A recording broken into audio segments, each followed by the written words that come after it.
Hi, I'm Barbara Rimkunis, and this is your Exeter History Minute. Winter in New England is a fact of life. Snow might be pretty, but it's also a nuisance, and it tends to linger into spring around here.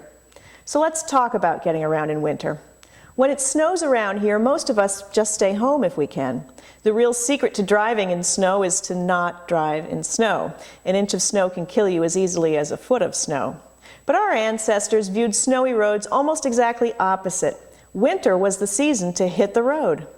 Summer roads were dusty, and spring and fall rains created nearly impassable mud.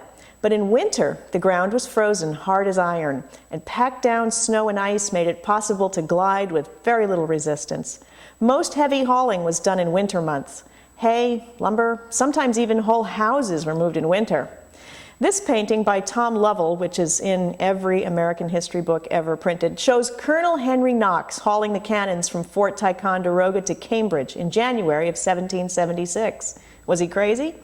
Crazy like a fox. Moving something as heavy as cannons was easier in winter. Here in Exeter, even the mail was delivered by sleigh. This is Edward Chase Sr. in his mail sleigh. Sleighing was also fun. The speed was intoxicating, and since winter was the slow season on the farm, it was the best time of year for visiting. A trip that might take an hour in summer could take half that time in winter. Because sleighs were nearly silent, even the sound of the horses' hooves were muffled in the snow, most towns required the use of sleigh bells, so you could hear the sleigh coming. It was also important to keep the roads covered with snow. Sometimes people had to be hired to shovel snow onto the roads, especially into covered bridges. Most towns had a big snow roller like this one to keep the roads smooth.